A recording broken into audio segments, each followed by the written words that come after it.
Mr. Topsy-turvy. Mr. Topsy-turvy was a funny sort of a fellow.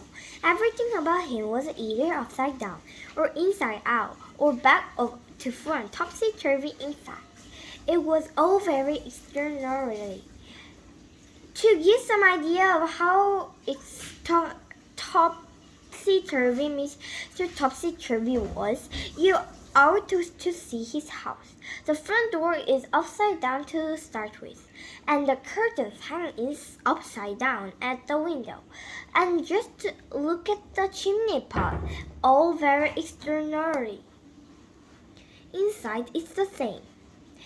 Just look at the clock standing on Mr. Topsy-turvy masterpiece. It's that the topsy-turviest clock you've ever seen. And just look at the way Mr. Topsy-turvy read a book. But only he read it upside down.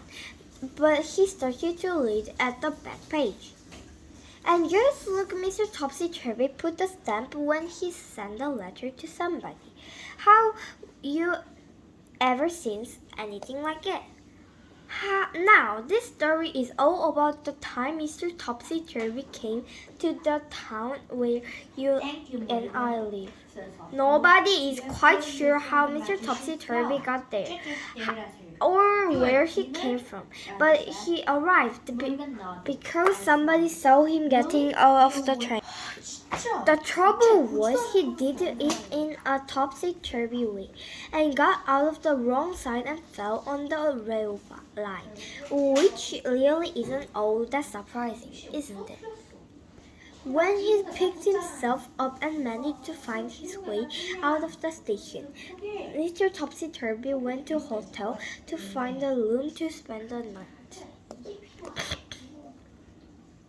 The hotel manager tried not to smile when he saw Mr. Topsy-turvy walk into the hotel carrying his suitcase upside down and turvy hat on his head. "Good afternoon, sir," he said. "Can I help you?" Now something you didn't know about Mr. Topsy-turvy is the way he speaks. You see, sometimes get things the wrong way around. "Afternoon, good," said Mr. Topsy-turvy, the hotel manager. Said the hotel manager. "Either room alike." The manager scratched his head. "You mean you like a room?" he asked. "Please, yes," replied Mr. Topsy-turvy. Eventually, the hotel manager managed to work out what Mr. Topsy-turvy was talking about, and he was taken up in the lift to a bedroom. Then Mr. Topsy-turvy unpacked his suitcase, put on his pajamas, and went to bed. He was rather tired after traveling from wherever he'd come from. The following day, Mr. Topsy-turvy went around the town, but was the first with the round of the curves. He took a taxi from the hotel and cursed the taxi driver trying to tell him where he wanted to go. The poor man drove straight to the traffic light. "Oh dear," said Topsy-turvy. "I'm sorry, very." Then he went to a big department store in the middle of the town. He walked up to one of the counters.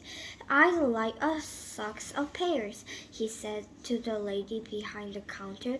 "You mean a pair of socks?" She smiled and showed him a pair of bright red socks. Mr. Topsy-turvy put them on his hand. Then he tried to leave, but being Mr. Topsy-turvy, he tried to walk down to the escalator, and the people who was wearing up an escalator all fell over themselves. It was terrible topsy-turvy jumble. That day, Mr. Topsy-turvy did all sorts of topsy-turvy things. He walked backward across the street, crossing the enormous traffic jam.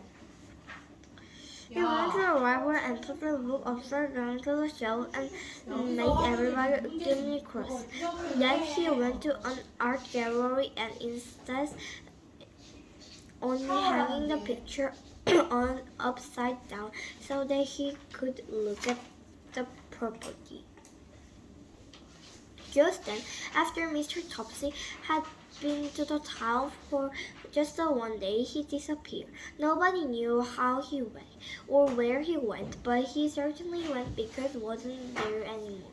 The whole town believes the sign of a relief, but what the town discovered, even though Mr. Topsy-turvy had left, that everything was still topsy-turvy.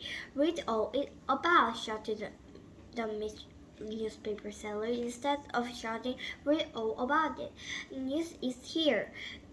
News is still here, said the television news reader. Instead of saying, here is the news.